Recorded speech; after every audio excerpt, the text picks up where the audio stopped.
You will die. That's not a threat. It's a truth. And yet, most people live as if it isn't. They decorate their calendars, chase money, fight for status, but never look at the one fact that makes all those things meaningful. We don't fear death because we understand it. We fear death because we avoid it. We pretend it's far away. We act like we have time. But the Stoics didn't live that way. They stared death in the face, not with despair, but with calm, with acceptance, with mastery. Marcus Aurelius wrote, "You could leave life right now. Let that determine what you do, say, and think, not as a threat, but as a compass. When you remember that you could die at any moment, you stop living carelessly. You stop wasting your breath on people who don't value you. You stop postponing your soul's work, and for the first time, you begin to live." This isn't a guide to escape death.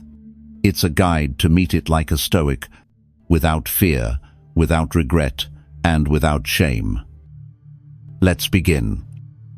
Most people treat death as a cosmic error, as if something went wrong, as if we were promised eternity but tricked into mortality. But the Stoics saw things differently. To them, Delaware ATH is not a punishment. It's part of the contract. Just as fruit ripens and falls, just as fire rises and fades, so do we. Marcus Aurelius wrote, "Do not despise death, but welcome it, for it too is one of the things nature wills." This is the first shift. Stop seeing death as something against you. It's not against you. It is you. It's part of your nature. Think of it like this. If you saw a leaf fall from a tree in autumn, would you scream in terror? Would you say that something unjust happened? Or would you understand that the falling leaf is no less beautiful than the growing one? In the same way, the Stoic mind accepts that life has its end as much as its beginning. They did not cry at the thought of death. They only cried when they had lived without purpose. Because here's the truth. What frightens us most is not the end itself, but the thought that we never truly began. And that's why the Stoic doesn't run from death. He walks toward it, not recklessly, but ready. Epictetus said, "I cannot escape death, but I can escape the fear of it." And that escape comes not from false promises of heaven or denial of mortality. It comes from recognizing that you are a fragment of nature, and nature takes nothing away without giving it back in form. So the next time the fear rises in your chest, don't push it down. Let it teach you that you are still alive. Let it remind you that the only tragedy is to waste what little time you do have. The Stoic doesn't mourn that death comes. He mourns that most people are never really present while they're still breathing. So pause today, not to fear the end, but to honor it, by living in a way that will make the final moment feel complete. People say they're afraid of death, but what they're really afraid of is looking back and realizing they never lived. They fear lying in a hospital bed, heart slowing down and whispering the words, "I should have. I should have spoken up. I should have traveled. I should have loved more honestly. Let go more quickly. Believed in myself sooner." This is not the fear of death. It's the fear of wasted life. Seneca said it best. It is not that we have a short time to live, but that we waste much of it. And he was right. We don't die too early. We just wake up too late. You scroll. You gossip. You worry. You argue about things that will never matter at your funeral. And then you wonder why the thought of death feels heavy. It's because deep down, your soul knows you haven't yet used the gift. And here's the hard truth. You can't silence that fear by ignoring it. You can only silence it by living right. Not perfectly, not safe, but authentically. Ask yourself this. If someone followed you around with a camera, would your life look like something worth remembering? Would it reflect courage or comfort? Would it show a person alive or just scheduling life for some better time? The Stoic doesn't wait for tragedy to wake up. He uses death as a mirror to reflect the decisions he's making right now. Marcus Aurelius asked himself each morning, what if today were my last? And that wasn't morbid. It was clarifying. It cut through distractions. It silenced ego. It focused the heart on what truly matters. What if you did that too?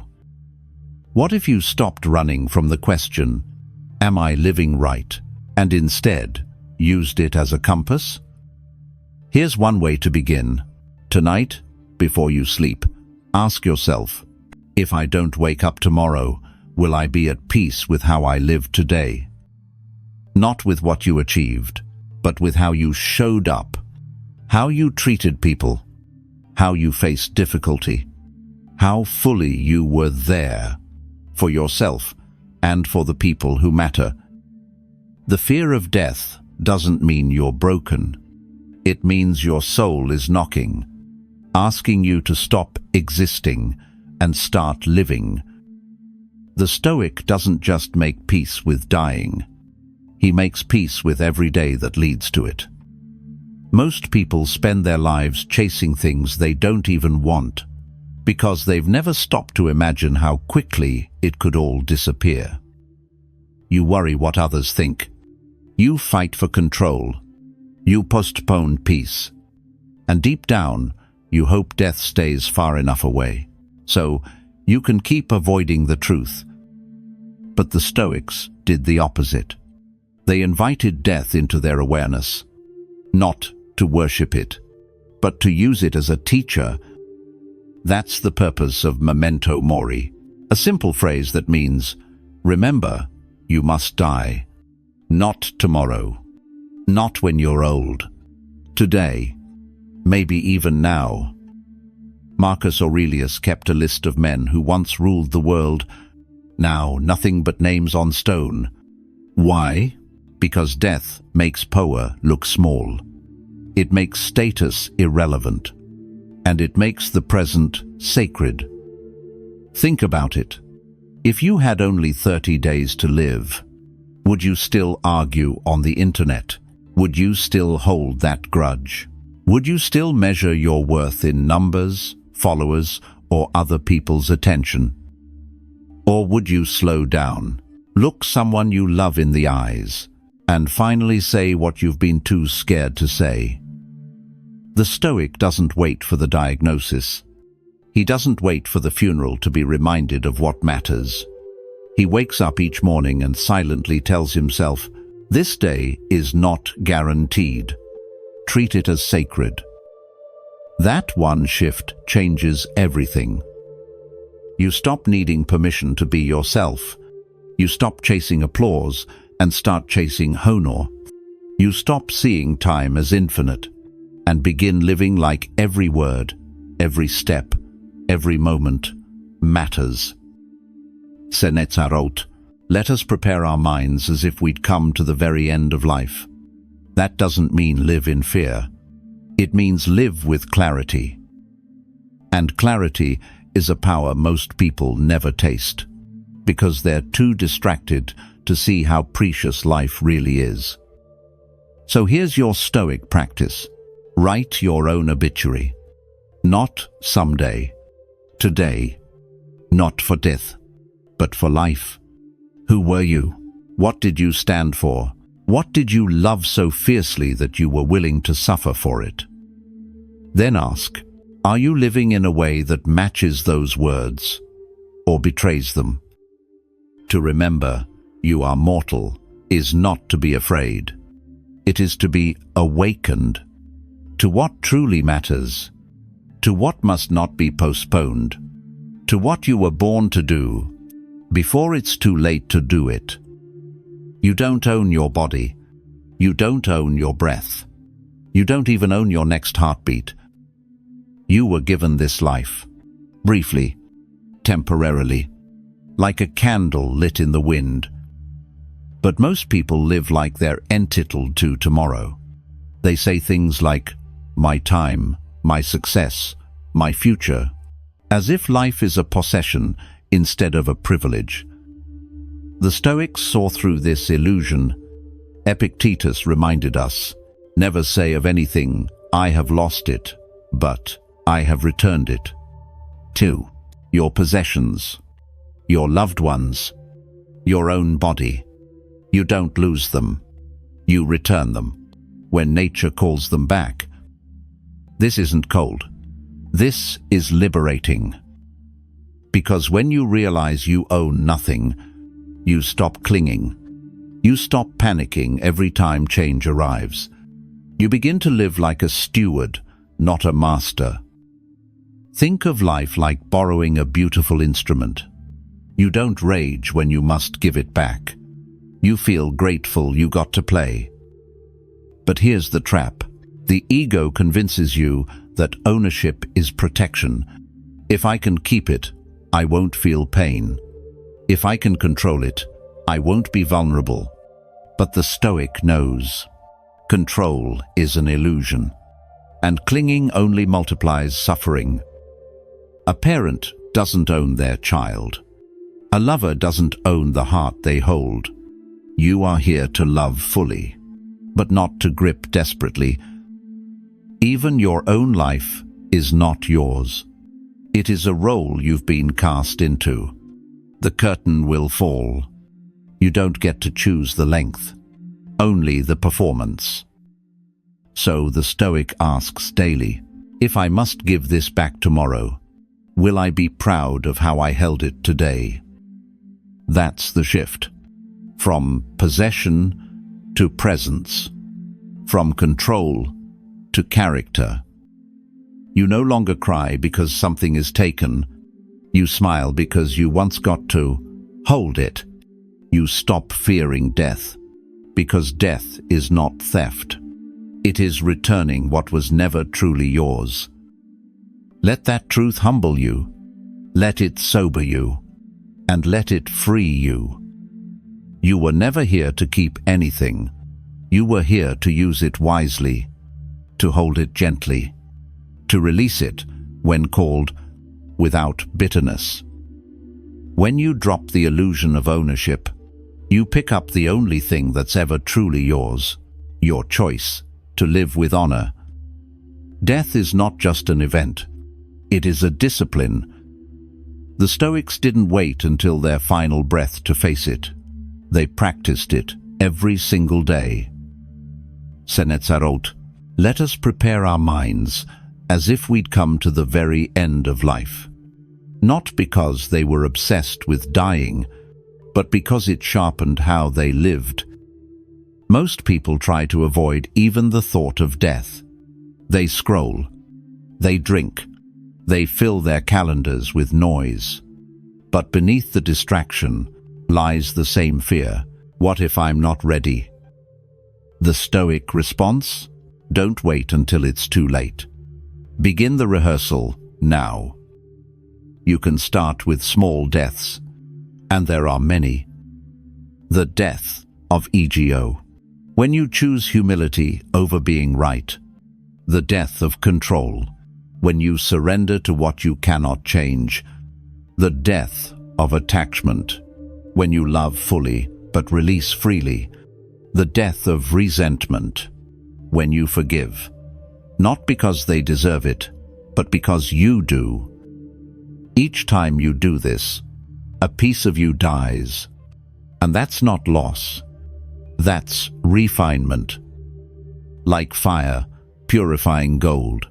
These little deaths strip away what's false, so what remains is essential. When you practice dying, You stop being surprised when change comes. You stop being devastated when life doesn't go as planned. You develop what the Stoics called ataraxia, inner stillness, a kind of peace that doesn't depend on outcomes. Ask yourself, could you lose the thing you cling to today and still stand with dignity? If not, you have homework. Each evening, the Stoics would review their day as if it were their last. What did I do well? What did I waste? What must I not repeat, if given just one more sunrise? This is not pessimism. It's power. It's the power of living with nothing assumed and everything appreciated. When you rise in the morning, speak softly in your mind. I may not see another night, so let this day mean something. Not in grandgestures, but in presence, in integrity, in how you show up to this fragile, beautiful hour of being alive. To practice death is not to welcome despair, but to cultivate readiness, to live so attentively that when death comes, you don't flinch. You nod, because you've died many times before, and in every one of those small surrenders, you became more alive. We fear death because we think it's an ending, but what if it's just a change? A transition, like the flame that goes out, not into nothingness, but into smoke, into warmth, into air. Marcus Aurelius wrote, "Death is a rest from sense impressions, from the tyranny of the flesh, from base desires." To him, death was not destruction, it was liberation. The body may break, but the essence returns to whatever source it came from, to nature, to silence, to the great order that brought us here in the first place. If this sounds abstract, think about sleep. Each night, you surrender consciousness. You let go of control. You disappear for hours. And yet, you wake. You don't fear sleep, because you trust it. What if you trusted death in the same way? The Stoics didn't need to believe in heaven or hell. Their peace came from order, from knowing they were a part of something larger than themselves. Just like the wave belongs to the ocean, the flame belongs to the fire, you belong to the universe that shaped you. And when your time comes, it's not exile, it's return. This truth changes how you live, because it takes away the terror of vanishing. You were never meant to last forever. You were meant to participate fully while you're here, and then yield when it's time to pass the torch. Epictetus said, "When you are annoyed at your child or your wife, remember you are only lending them to the world. They are not yours." The same applies to you. You are here on loan, a soul wrapped in breath, and change is part of your agreement. So the wise don't panic when change comes. They breathe, they bow, and they let go with grace. What does this mean for you today? It means you can stop clinging, stop rushing, stop trying to squeeze more out of life than it was designed to give. Instead, you start savoring. You speak more kindly. You waste fewer moments in anger, because you know every second is sacred, and every end is simply transformation. Like a caterpillar that dissolves into something it never saw coming, death may just be the final metamorphosis, not a fall into darkness, but a passage into silence, into stillness, into something beyond fear. So when it comes, may you not curse the end, but welcome the return, not with dread, but with dignity. You won't fear death, if you know you've lived. But most people don't They reach the end full of breath, but empty of fulfillment. They say the words no soul ever wants to say. I wish I had. I wish I had been braver. I wish I had told the truth sooner. I wish I had loved more and feared less. That is regret, not about dying, but about living halfway. And that, the Stoics warned, is the true tragedy. Seneca wrote, "Life is long if you know how to use it. But how many people use it well? They obey expectations. They chase approval. They silence their soul's voice until it's too faint to hear." The Stoic didn't seek comfort. He sought completion. Completion doesn't mean perfection. It means knowing, in your final breath, that you showed up, that you honored your gifts, that you didn't hide from the path that scared you, because you knew it was yours.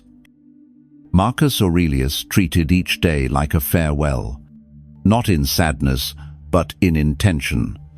He asked himself, have I done what was mine to do?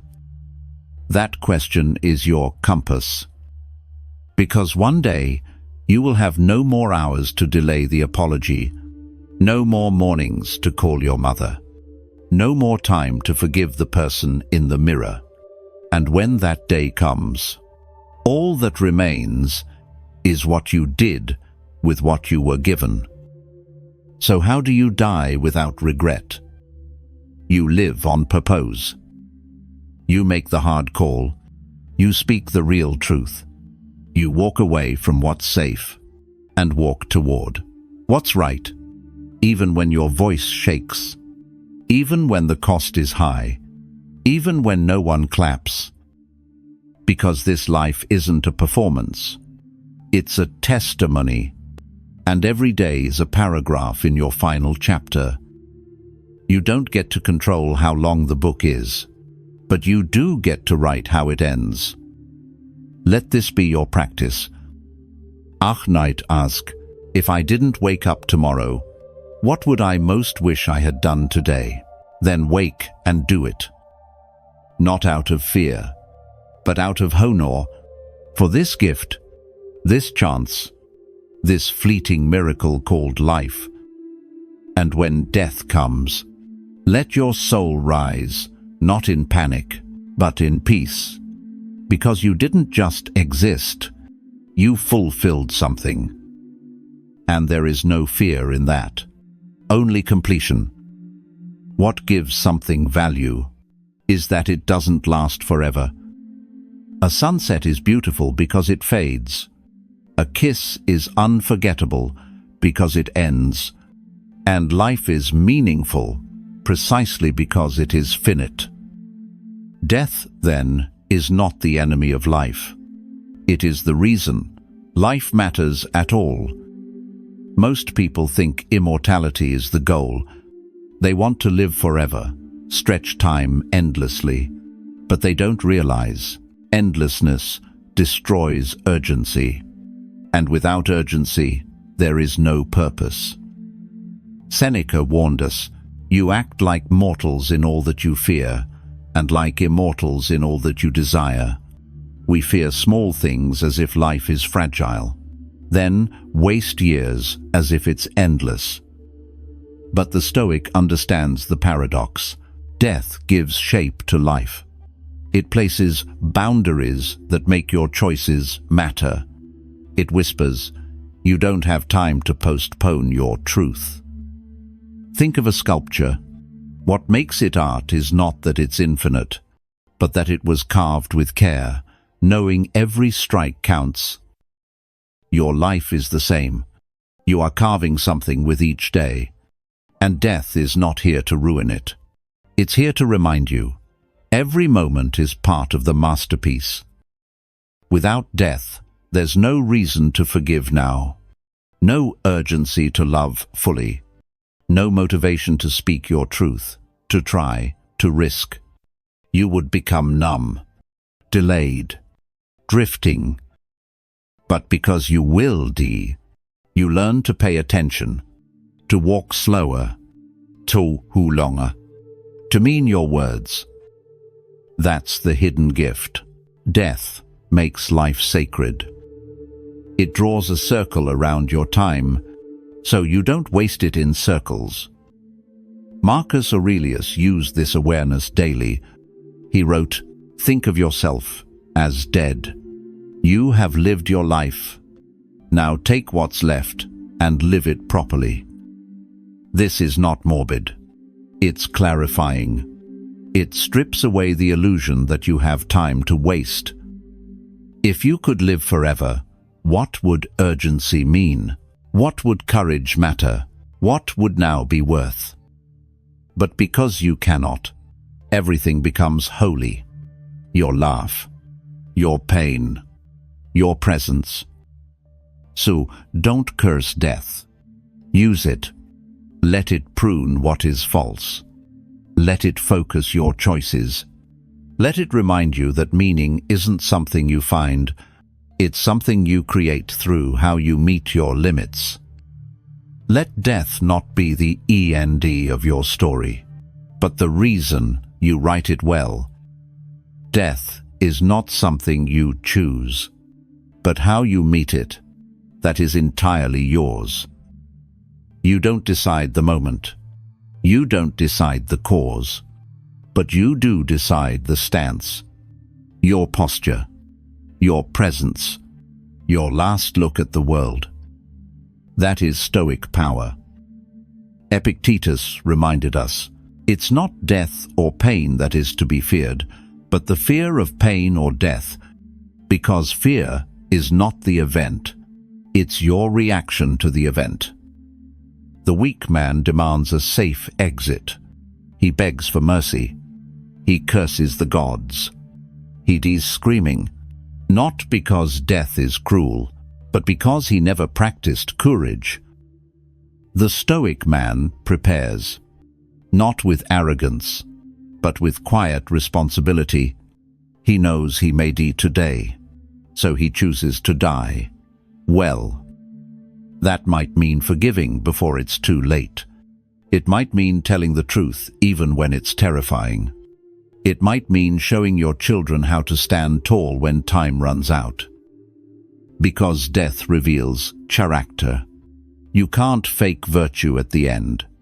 What you practiced in life is what will surface in that moment. A Stoic is not fearless. He is disciplined. He rehearses his death through every hardship he endures. That heartbreak, a test, that failure, a rehearsal, that moment of surrender, a warm-up for the final breath. You cannot control death, but you can control what you become by the time it arrives.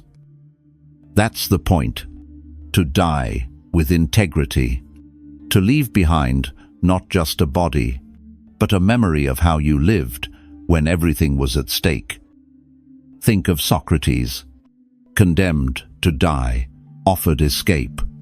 He chose to drink the poison, not because he wanted death, but because he valued principle more than survival. Would you? Would you hold your dignity if it cost you comfort? Would you choose truth if it meant the end? Would you die without explanation, knowing that your life itself was your explanation? This is your practice. Each time life hands you something you can't control, ask, how would I respond to this if it were my final day? Would you scream, or would you breathe? Would you lash out, or would you lead yourself with grace?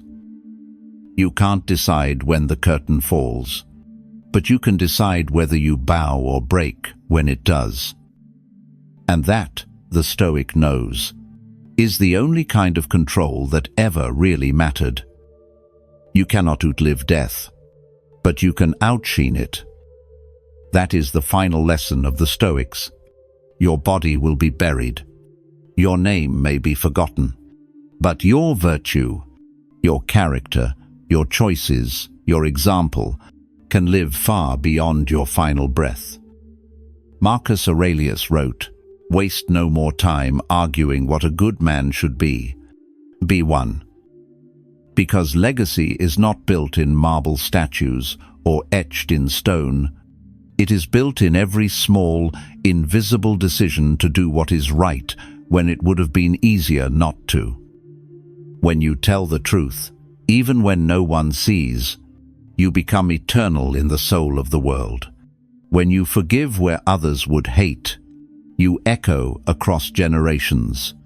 When you hold your dignity in pain, when you uplift instead of harm, you leave behind a silent torch for others to follow. Seneca called death the final test of life. A noble death is the crown of a good life, he said. Not because it's glorious, but because it's true. The Stoic doesn't beg to be remembered. He lives in a way that is worthy of being remembered. And if no one remembers, that changes nothing. Because the point of virtue was never applause. It was alignment, with nature, with reason, with the divine order written into your soul. You may never be famous, but if your child remembers your patience, if your friend remembers your courage, if your enemy remembers your restraint, then you have already entered immortality. Let go of chasing status. Let go of impressing crowds. Build your afterlife in the present tense, not by promises, but by presents. Because each act of integrity is a brick laid in something deeper than a monument. It's a temple within the soul of humanity. Ask yourself, are you living in a way that would make your death honorable? Would your absence leave behind light or just a vacancy? Are you building something that will still be alive in someone else's courage, kindness, or clarity? The Stoics believed you become immortal not through length, but through meaning, not through survival, but through sacrifice. And when death comes, it will find you not clinging, not bargaining, but standing still, complete. Because you didn't just live, you left behind a truth. And that truth, that unwavering fidelity to your better nature, is the only part of you that death will never touch. You will die. Not someday, but at a time no one can predict. Not as punishment, but as part of the rhythm of life. The Stoics didn't run from this truth. They stood still before it. They let it humble them, clarify them, refine them. Because death is not the enemy. Wasted life is. The fear will visit you. When the doctor calls, when a loved one fades, when silence feels too loud to ignore. But when it does, let this wisdom return to you. You don't need to control the future. You only need to be present, Colorado, courageous, and true in the moment you still have. Let death make you more awake. Let it strip away what doesn't matter. Let it make your love more urgent, your forgiveness more available, your decisions more aligned with who you truly are. Because in the end, it's not how long you live that defines you. It's how honestly.